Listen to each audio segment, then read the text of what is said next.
Empezamos. Bueno, buenas a todos. Gusto tenerlos de nuevo en nuestro podcast de Poco un Todo con mi colega, amigo académico Isaac Naón, yo, Ariel Segal, también profesor universitario, historiador, eh, analista internacional. Y hoy tenemos como invitado un gran amigo mío de hace muchísimos años que vive acá en Perú. Él se llama Julio Corcuera Portugal.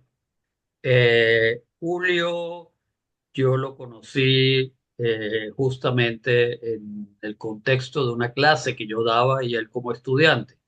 Pero Julio en muchos temas pudo haber sido perfectamente mi profesor. Ujú. Y en más de una ocasión he ido a conferencias que él da. Él básicamente es economista y también es abogado de estudios y también es politólogo, estudió ciencias políticas. Pero se ha ido especializando y dedicando a temas que tienen que ver con seguridad. Hasta el punto que él ha sido ex viceministro de Seguridad Pública en el Ministerio del Interior del Perú.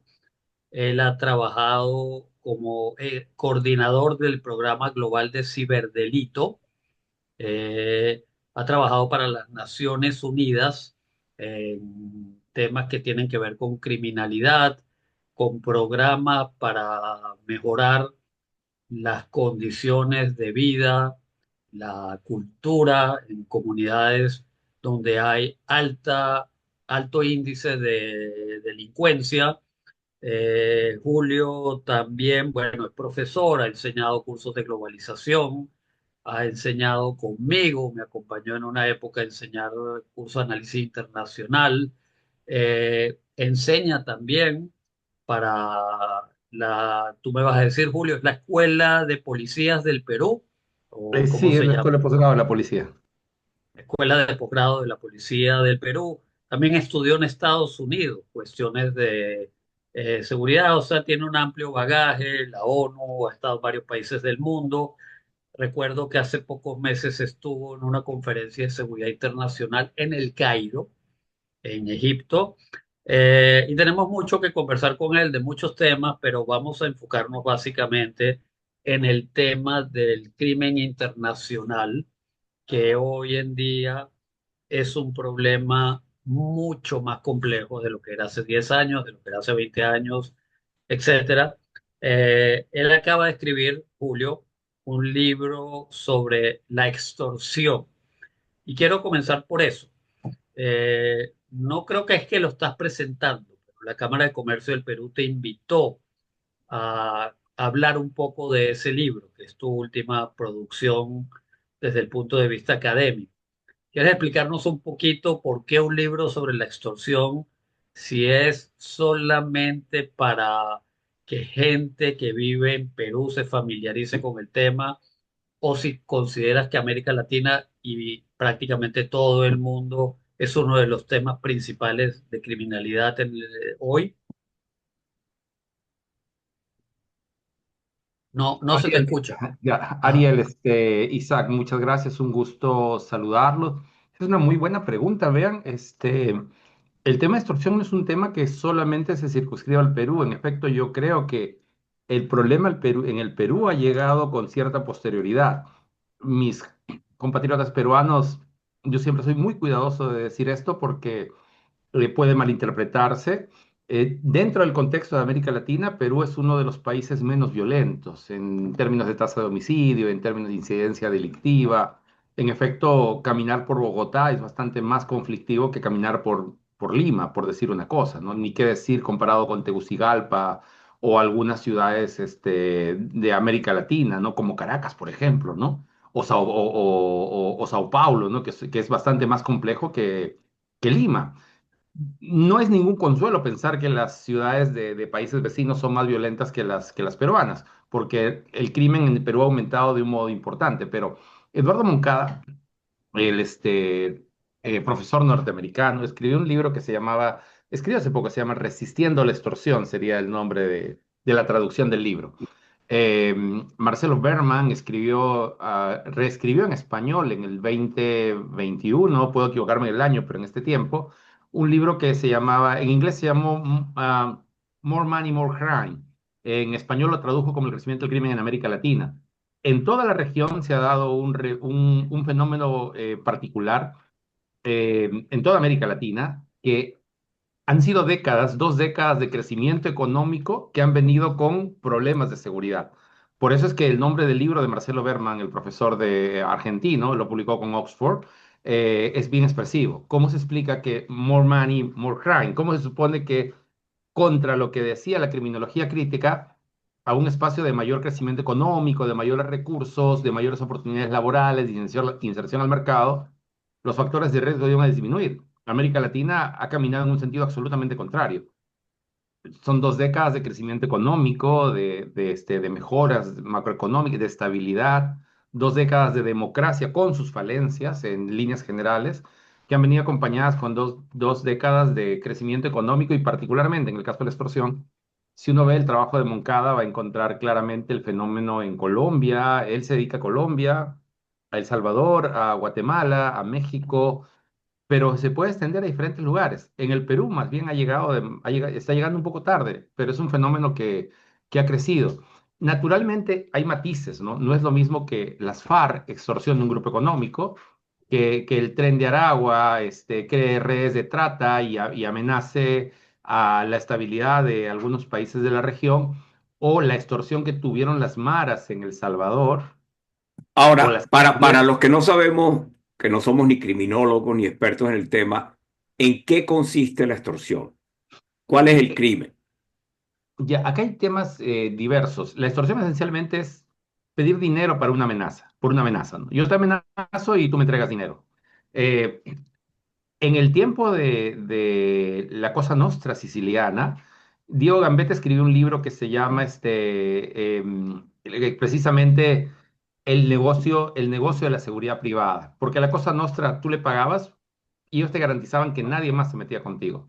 Ese no es el caso hoy día de América Latina. Si uno revisa el texto de Moncada, y yo creo firmemente en esa hipótesis para el Perú, tú puedes pagarle a alguien para que no te haga daño. En Colombia le llaman una vacuna, ¿no? Un cupo, una vacuna, piso le llaman en España, o la traducción del italiano al español le ha puesto piso en estos libros, pero eso no te libra de que otro grupo criminal te reclame, y es más, muchos de los que te piden dinero tampoco tienen garantías de protegerte, de ninguna manera.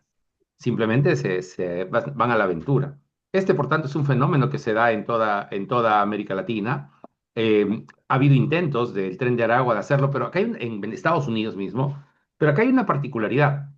En 1920, la Escuela de Chicago, no la de Milton Friedman, sino la Escuela de Chicago de Criminología, indicaba que el crecimiento como un factor importante, el crecimiento del crimen, la migración.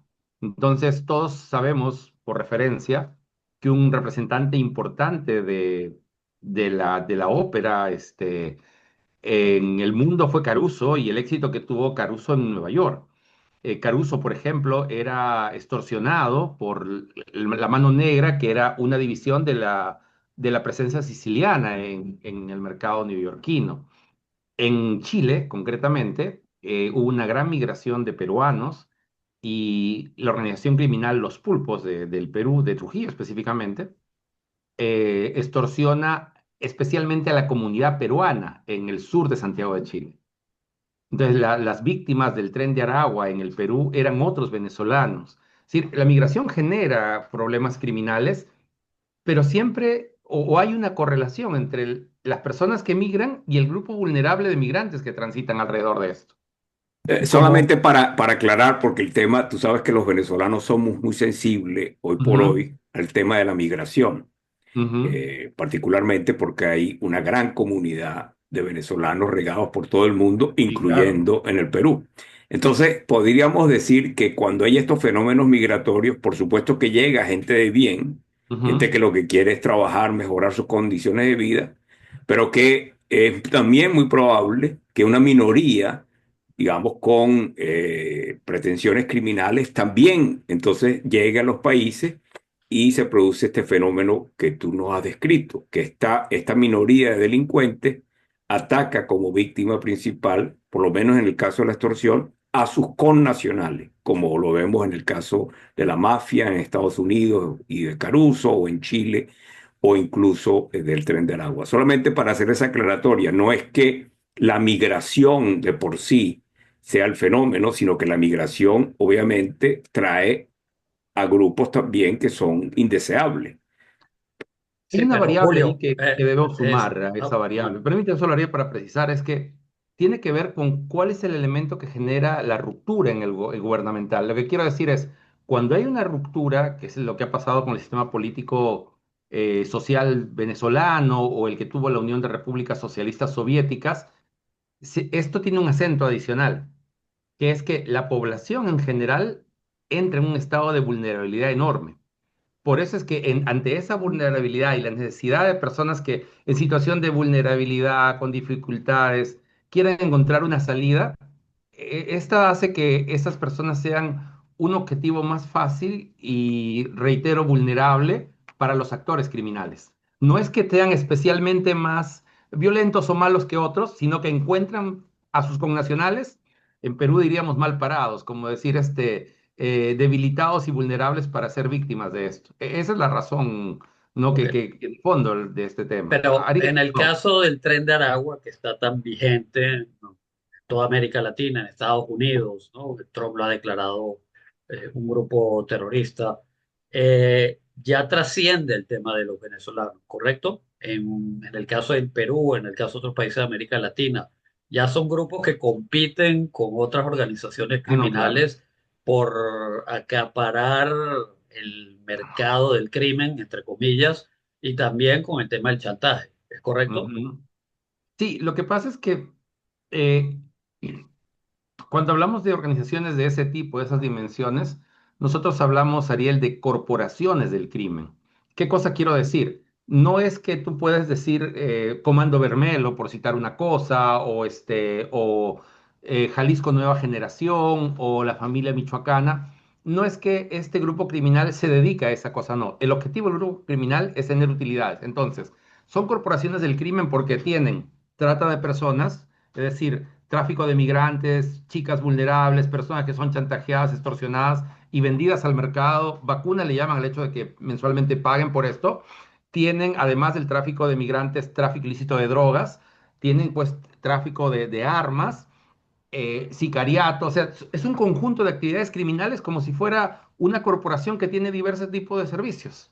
Entonces, son corporaciones sistemáticas del crimen que hacen de esto justamente un problema complejo, porque en un país entran con una variable, en determinada zona del país entran con otro tipo de característica criminal, pero inclusive estas corporaciones del crimen han terminado ingresando en temas como ciberdelito en estos últimos años.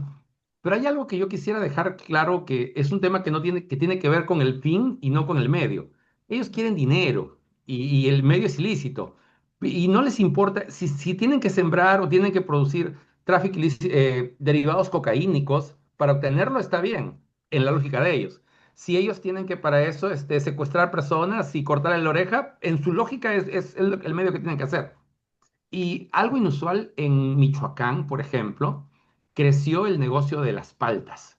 Y como creció el negocio de las paltas, Déjame aclarar para los que no ajá, conocen que palta en ah, Perú se le llama al aguacate o al al aguacate avocado. o el abocado, sí, efectivamente, Ujú. gracias. Ok. En, Ajá. en, este, en Michoacán creció el negocio y se vio rentable.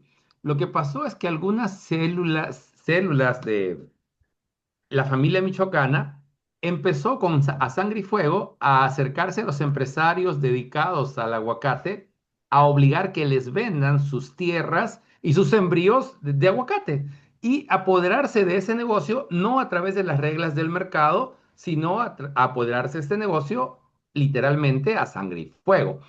Esta variante de la familia michoacana dedicada al negocio del aguacate se le conoce como el cártel del aguacate. No es que ellos tengan vocación agrícola, les guste el aguacate o ya renunciaron a las drogas, no. Tienen un tráfico de drogas sintéticas, están vinculados al tránsito de derivado cocaínico y también al aguacate. Y si mañana ya lo que le da rentabilidad, también a eso. Ahora, una de las cosas que se ha dicho últimamente es que hay una conexión entre ciertos regímenes políticos y estas corporaciones del crimen. Digo, además de que las corporaciones del crimen quieran hacer dinero, se conectan con regímenes políticos que tienen fines, digamos que van más allá de simplemente hacer dinero, sino que quieren tener una influencia en aquellos países donde operan estas corporaciones criminales. ¿Qué nos puedes comentar al respecto, Julio? Sí, este es un tema que es interesante y yo quisiera que me permitan regresar a algunas referencias académicas concretas de este asunto.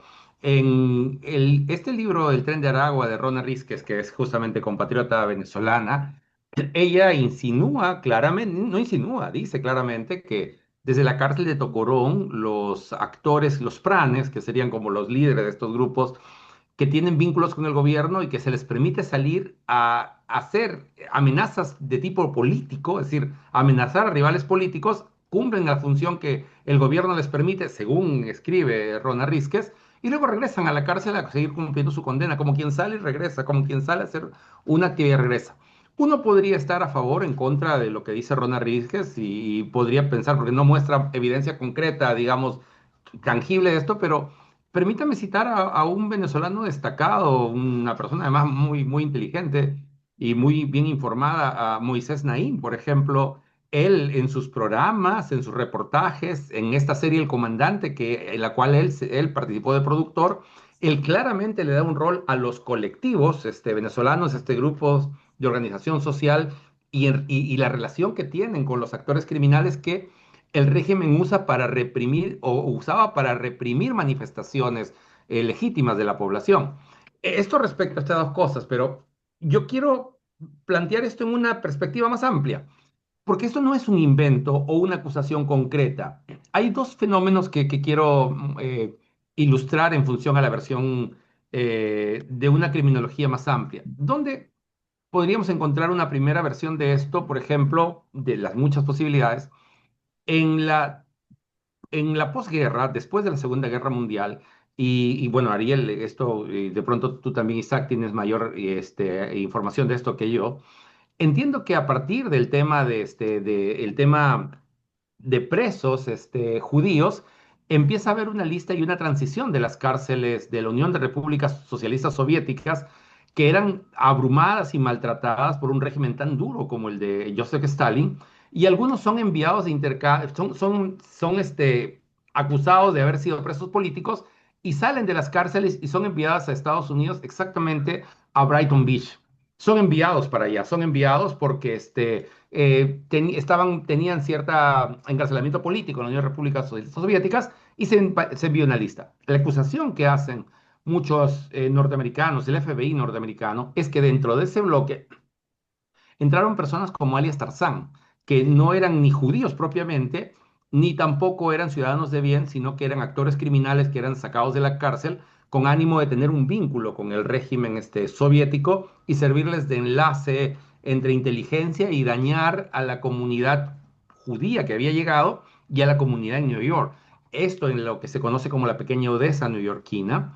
Eh, una acusación parecida se da en el caso de los Marielitos, cuando ingresan a a la embajada peruana en Cuba y ante la protesta, Fidel Castro abre el puerto por 3 días para que quien quiera irse salga y abre el puerto de Mariel. En el puerto de Mariel muchas personas, quien quería irse por razones militares podía irse y del otro lado estaba Jimmy Carter en los Estados Unidos, iba a recibirle y darle ventajas. La acusación que se da es que se usa el puerto de Mariel para vaciar las cárceles y arrojarlos alrededor de eso. Ese contexto digamos, de este tipo de acusaciones queda reflejado en la película Cara Cortada, donde claramente en la película Tony Montana es un actor, es un delincuente, que lo hacen pasar por preso político para que cruzando la frontera, cruzando el mar en la Florida, pueda asesinar a un líder político cubano enemigo del castrismo. Entonces, si uno regresa va a encontrar esta acusación o este método, entre comillas, en la Rusia stalinista, el castrismo y en ese último tiempo la acusación se ha dado en el régimen de digamos, del postchavismo venezolano. Um, yo tuve la fortuna de estudiar estas cosas en Estados Unidos y tuve de profesor a un ex jefe de comando conjunto venezolano, extraordinario profesor además. Mi profesor Boris, ya recordaré el apellido de él, él juraba y rejuraba que esto era cierto, que había, yo no puedo, no tengo prueba más que lo que yo les estoy comentando, pero él juraba y rejuraba que aquí había un manejo político. Ahora, Julio, nosotros hemos leído hace muchos años un excelente libro sobre estados mafiosos de Loretta Claro, Napoleoni, que es una claro, especialista en temas extraordinario, sí. de crimen internacional. Y ella sí hablaba en un capítulo de lo que ella llama rock Ujú. states, que no sé si traducirlo como estados mafiosos, no encuentro la traducción exacta, pero ella se refería a Rusia, se refería al régimen chavista, hablaba de varios estados que promovían a estos grupos criminales y tenían intereses en común, por razones políticas, pero también por razones de que muchos de sus funcionarios se enriquecían con con este crimen internacional, transnacional, si lo queremos llamar así. Pero la pregunta hacia la que iba es, hoy en día, ¿tiene sentido presentar un plan de seguridad para un país en un mundo donde quizás la globalización está fracasando en muchos aspectos, pero en donde no fracasa es en el crimen, donde está muy ligado, en un área donde está muy ligado y globalizado eh, uno de los negocios es justamente en el crimen transnacional?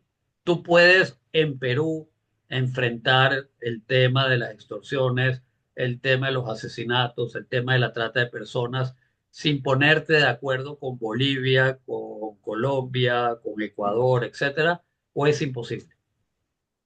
Sí, aquí hay algunas variables que son importantes mirar. En verdad, yo creo que lo que pasa es que estamos ante un fenómeno completamente distinto, dado que tanto Isaac como tú y quienes nos escuchan tienen un background académico importante, puedo yo explicar algunos detalles conceptuales que me parecen valiosos para comprender el por qué es distinto.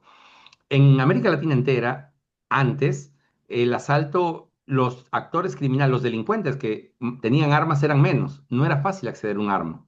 Solo aquellos que saltaban un banco o aquellos que estaban vinculados con temas más bien de tipo subversivo o terrorista en algunos lugares tenían acceso a armas.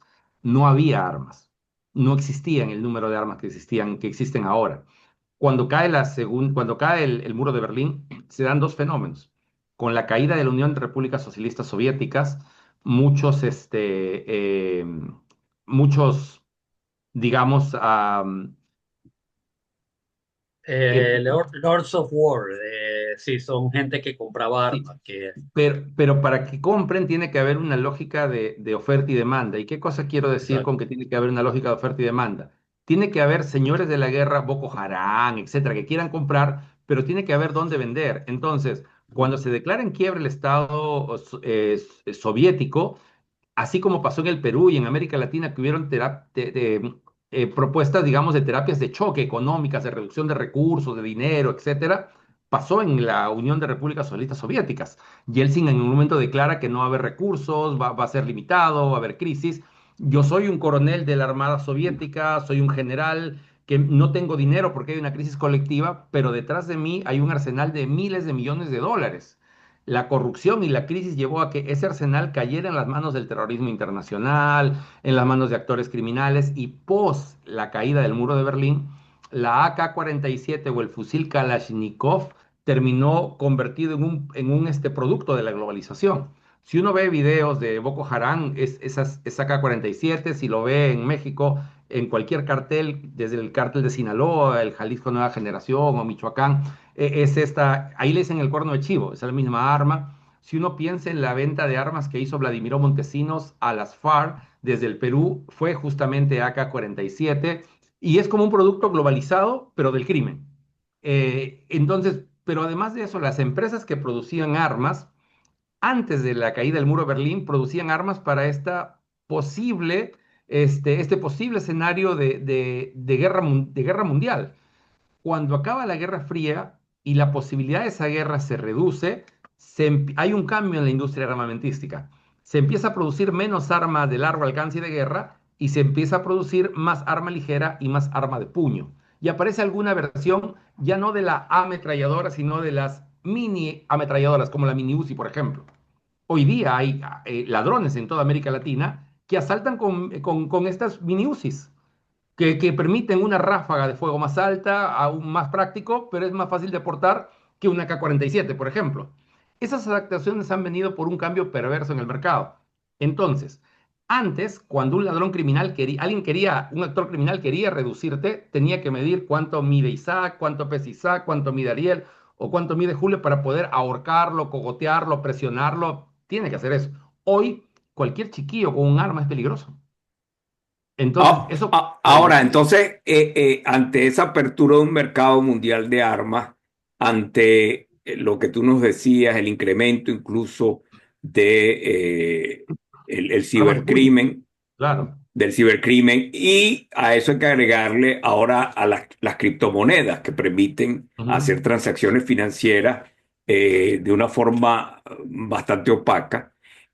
Ante ese escenario, ¿qué puede hacer un gobierno para detener el crimen que lo afecta localmente, que lo afecta nacionalmente? Eh, Hay una variable que hay que tener en cuenta ahí. Después de la Segunda Guerra, perdón, de la guerra, de la caída de la Guerra Fría y caída del muro de Berlín, la capacidad de control del gobierno se reduce globalmente.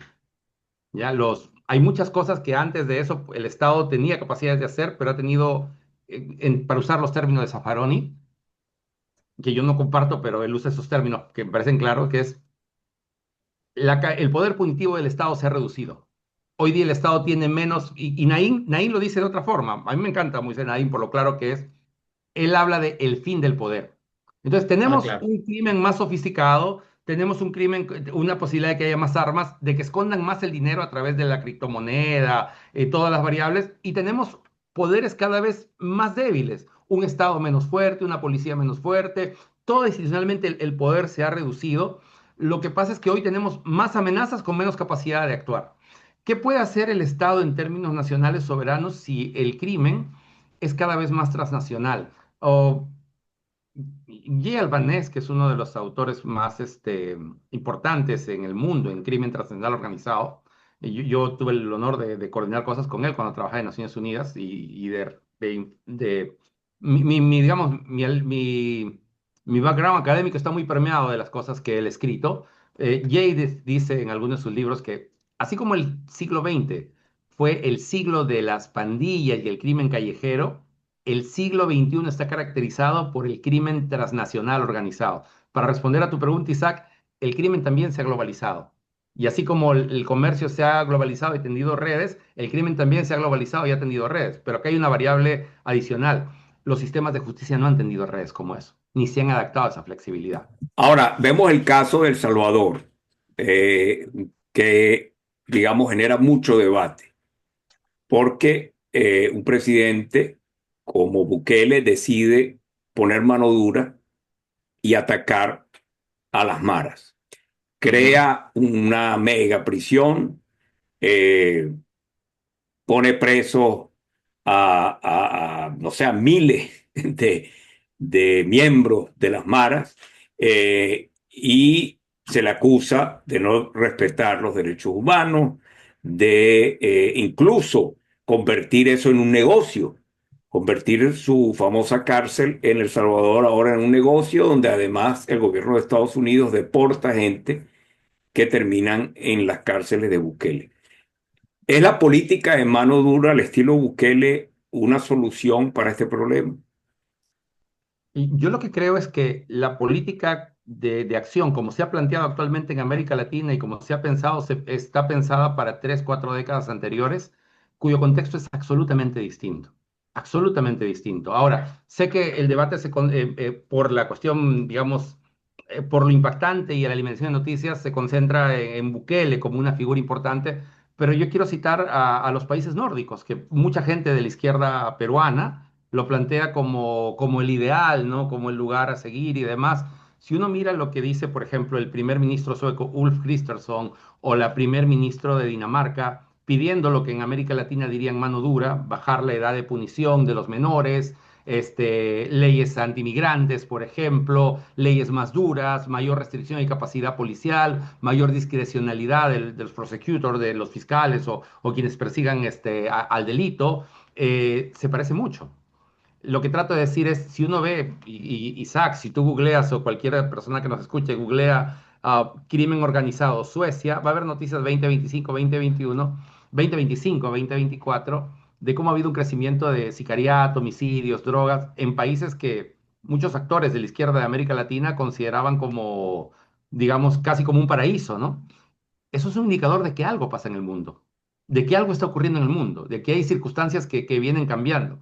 Si el mundo el día de hoy es distinto, es necesario plantearnos si las construcciones teóricas que hemos hecho y hemos aproximado al mundo respecto de la criminología son las mismas. Y además, aquí quiero precisar algo que es importante. Muchas de las cosas, Isaac, Ariel, que solemos llamar criminología, no es que toda la criminología sea una sola. Hay cosas que son muy populares en América Latina que vienen de la criminología crítica, como la filosofía crítica, etcétera. Es una versión de la criminología. Hay otras versiones que permiten discutir ese tema. Y cuando digo criminología crítica, concretamente lo que quiero decir es una versión de la criminología más ligada a la izquierda. No digo que esté mal, no Claro, lo estoy. la idea primero, como tú nos decías al principio, me imagino que la criminología crítica es la que pretende que crimen y pobreza van de la mano. Ujú. Segundo, que el sistema tiene que ser más correctivo que punitivo.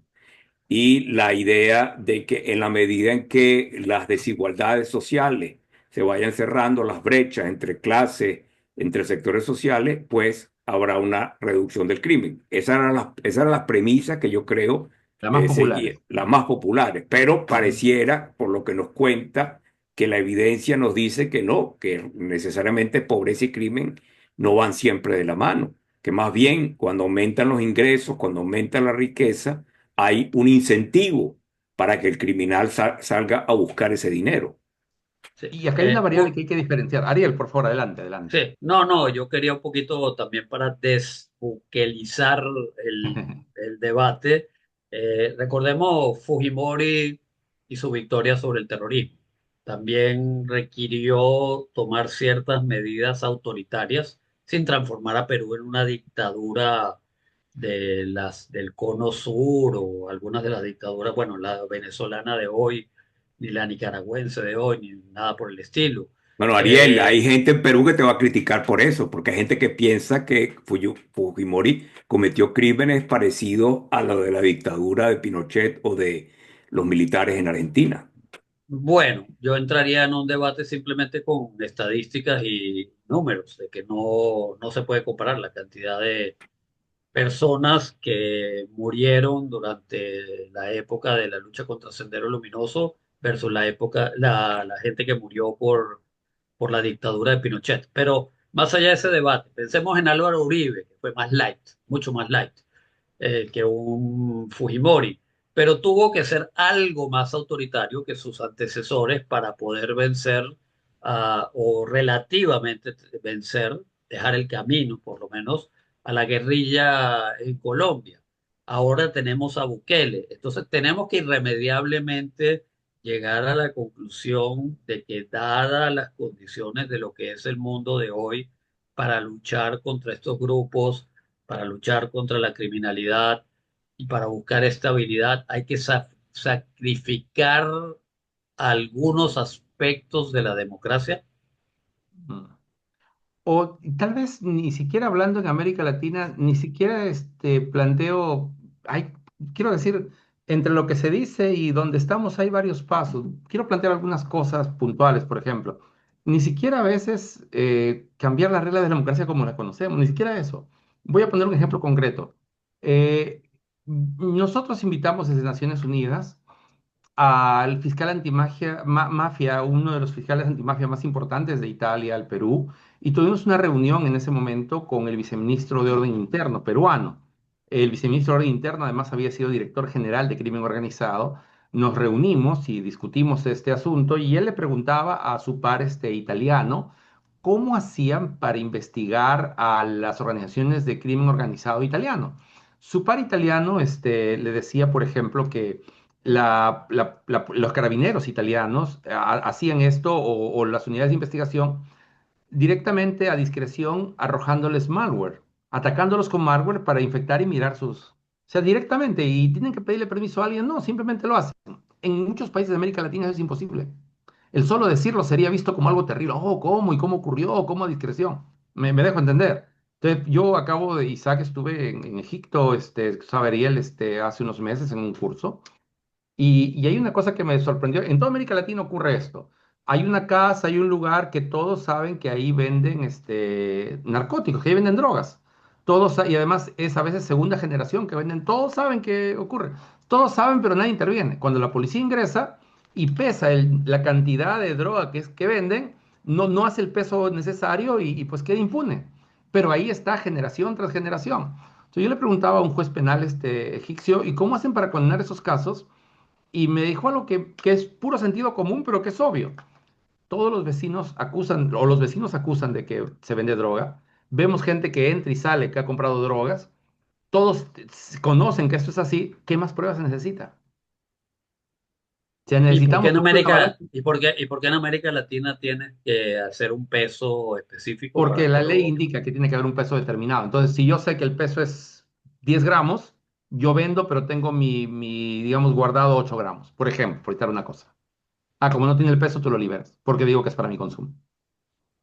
Pero Bueno, eso va a supuestamente depender de de las leyes de cada país, claro, Julio, me pero imagino. pero en Perú no hay, Sí, claro que sí hay. no está legalizado el consumo. Pero si tú tienes menos de cierto número de gramos, no tienes delito alguno y quedas Bueno, libre. bueno, eso es Ahora, algo surrealista.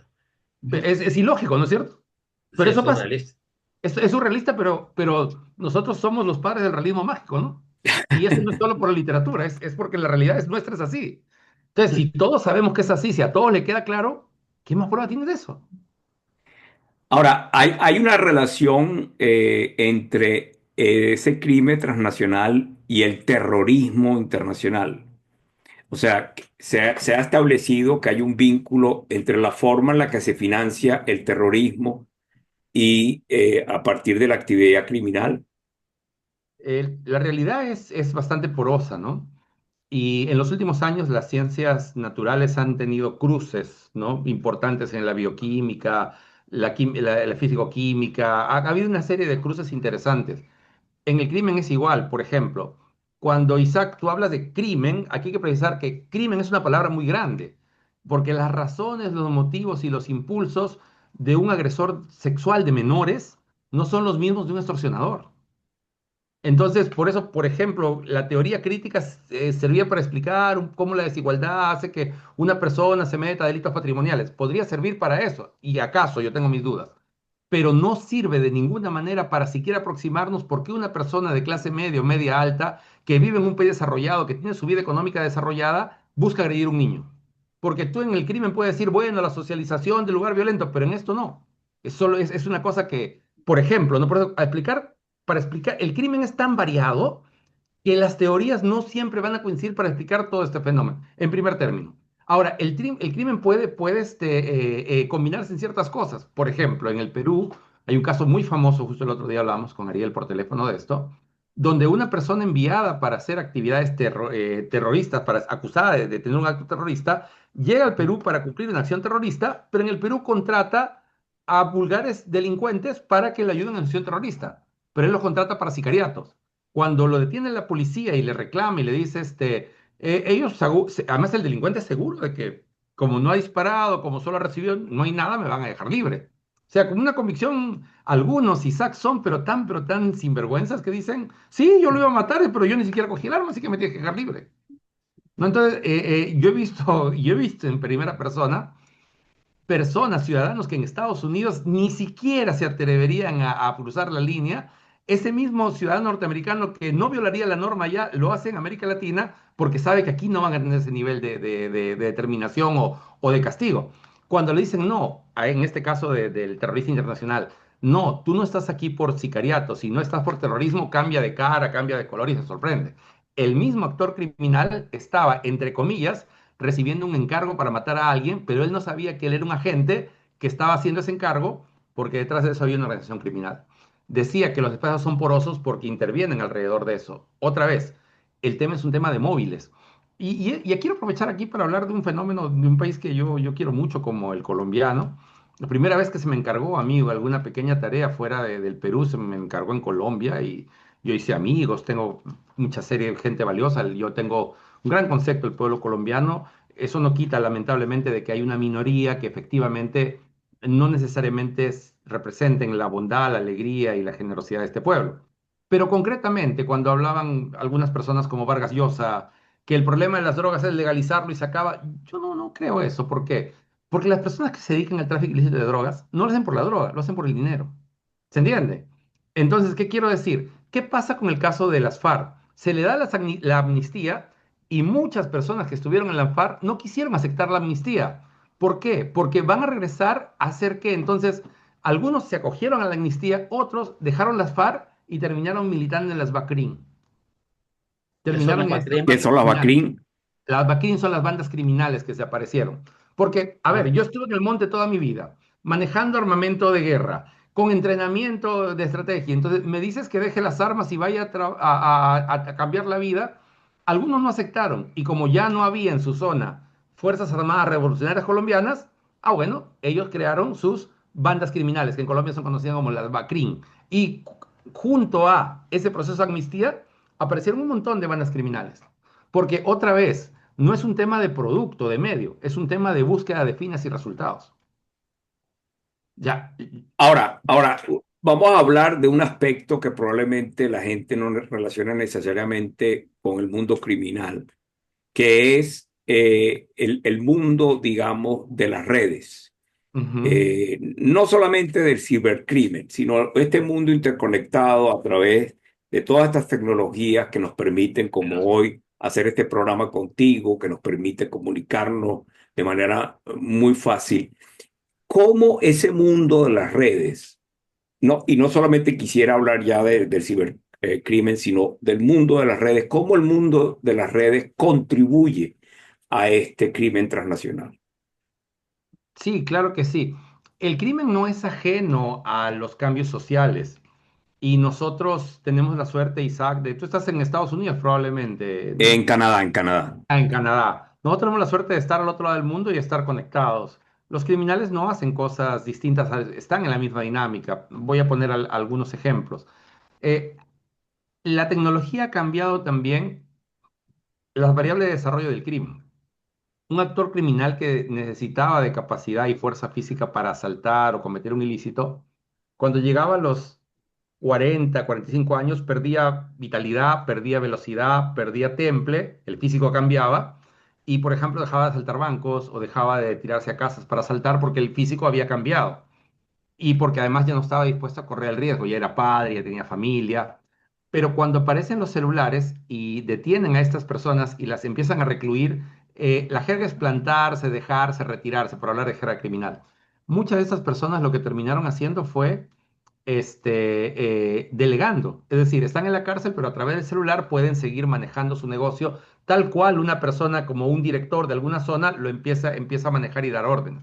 Eso no se podía antes porque no había esa capacidad, porque no había esa tecnología. Y entonces, si antes la persona a los 40 años se retiraba, hoy con la tecnología literalmente no se retiran, continúan su accionar criminal, pero como una especie de director, como una especie de cabecilla, y entra un rol distinto. Antes ingresabas a la cárcel y perdías tu imperio criminal y demás. Hoy lo sigues dirigiendo desde la cárcel, a tal punto que hay negociaciones en Colombia, en Centroamérica, en México, en Perú, en todas partes, negociaciones de secuestro de bienes, de personas que se discuten en la cárcel. Entonces, eso se hace a través, lamentablemente, de la tecnología. Todos en América Latina saben de cómo se acusa de que hay celulares dentro que permiten que el delincuente se interconecte hacia afuera. Entonces la Y la cárcel se convierte en una verdadera escuela del crimen. sí. Y una sucursal, ¿no? De Así CEO. es. Ahora, y la tecnología para contrarrestar esa tecnología que utilizan los criminales, ¿está a la par o se ha quedado muy rezagada? Eh, hay tecnología, pero cuesta, y cuesta mucho. Cuesta mucho, pero mucho dinero, ¿no? Hay tecnología en contra y no solo cuesta mucho dinero, sino que los procesos de compra son engorrosos y son bastante más difíciles en toda América Latina. La sistematización, la propuesta en América Latina para reducir la corrupción ha sido crear más sistemas de control. Pero hay una relación inversa entre el control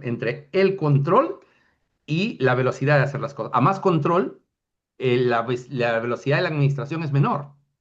Y yo me pregunto ciertamente si a tanto control y tanta barrera burocrática que se ha creado en América Latina, eso se puede traducir en menos corrupción. Yo no estoy seguro. Pues eso puede hacer hasta que la corrupción se sofistique. No necesariamente 20 años después, con todos los sistemas de control que se han implementado en toda América Latina, habría que hacer esa pregunta. Hoy somos 20 años después. ¿Hay menos corrupción de la que hubo antes? Yo no me Ahora, atrevo. me hago una pregunta poquito, no, no sé, quizás sea una pregunta rara, pero ¿habrá compañías que fomenten el crimen y a la vez para poder vender tecnologías contra el crimen?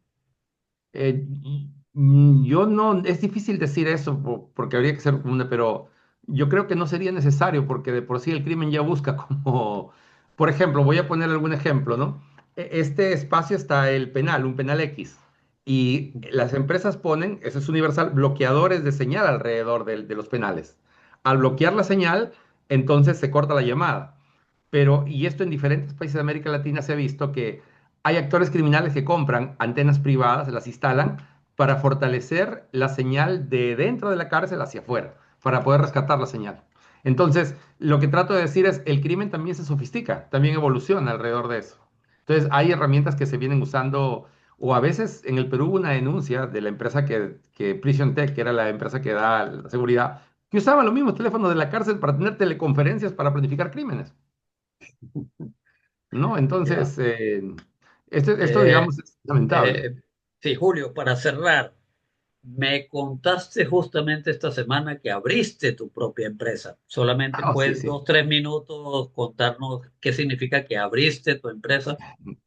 Sí, ante esta situación y la necesidad de atender junto a unos colegas, tú decías que se había publicado un libro. Yo debo ser justo en que yo, digamos, tengo años siguiendo este tema de extorsión con mucho interés. Yo siempre he creído que este es un tema que iba a crecer en el Perú y ojalá me hubiera equivocado, pero yo creo todavía que va a seguir creciendo. Y con una serie de colegas que trabajan conmigo, integramos, nos propusimos terminar esto en una fecha que era perentoria por varias razones y se logró. Y yo sigo trabajando con ellos temas de manejo de información, temas jurídicos, asesoramiento. Porque en este contexto en donde la seguridad se vuelve un problema, entendemos que el conocimiento especializado y específico contribuye a solucionar esos mismos. Isaac, muchos de los problemas de extorsión se terminarían simplemente con la conciencia de si es una amenaza real o no lo es. Con esa diferenciación, se ahorrarían muchos dolores de cabeza. O sea, tú te vas a hacer asesoría, básicamente. Asesoría, producción de información, ¿no? Este tipo de cosas. Bueno, muy bien. Ya. Solamente antes de terminar, nos queda muy poco tiempo. Un mensaje positivo. Realmente hay experiencias que nos indican que sí hay forma de minimizar el impacto de este crimen transnacional. Sí, hay experiencias que en donde esto se ha reducido en países que han tenido complejidades muy altas. Ha requerido la colaboración y la colectivización del sector privado, el compromiso real del sector público, a veces de la cooperación internacional. Italia, con la Cosa Nostra, tuvo tiempos de infierno, inclusive donde mataron a Giuliano Falcone, que era el magistrado que los perseguía. Luego mataron a Borsellino, que siguió investigándolo, y mataron al general de la Chiesa. De la Chiesa fue a un general victorioso versus las Brigadas Rojas, lo nombran como prefecto para controlar el crimen y lo terminaron asesinando nada menos que a los 100 días en Palermo. A los que lo escuchan, a ustedes seguro, Ariel, que es cinéfilo, sabrá, hay una película preciosa alrededor que se llama 100 días en Palermo, que justamente narra la Sí. experiencia de la Chiesa ahí. Estados Unidos tuvo problemas de extorsión y también esto se redujo. Em, yo creo, Isaac, que la situación problemática lleva a discutir ciertos paradigmas. Yo tengo fe, honestamente, de que estos paradigmas hagan que ciertas medidas cambien y que la realidad cambie a partir de eso, ¿no? Pero, por supuesto, para eso tenemos que aprender a mirar el crimen y aquí yo creo que las personas somos libres de pensar de la manera que deseemos, de izquierda, de derecha, ser criminólogos críticos, tener una escuela más clásica, la que uno quiera. Lo que no creo que esté bien es pasar ideología por ciencia. Eso sí me parece que no está bien. Y entonces uno debe ser un poco más franco en eso. Y lo digo porque en la medida que nosotros planteemos la discusión más en términos reales y menos en términos ideales o en términos de la teoría que nos enseñaron en la universidad o aquella a la que yo estoy adscrito, vamos a contribuir a dar también una apreciación y medidas más realistas para ese problema. Bueno, muchas gracias, Julio. Ha sido un placer tenerte en nuestro podcast de Poco un Todo.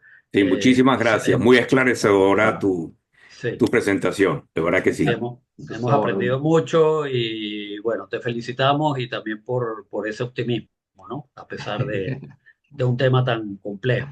En el Bueno, Perú, en el Perú hay un historiador fallecido ya, Jorge Basadre, que siempre refiriéndose al Perú decía que Perú ha tenido 1000 problemas y que es cierto que el Perú es un problema, es cierto, y decía, pero también la peruanidad es una posibilidad. Yo creo que eso vale para América Latina entera. Muy bien. Muchas bueno, gracias. muchas gracias. Gracias. Un placer.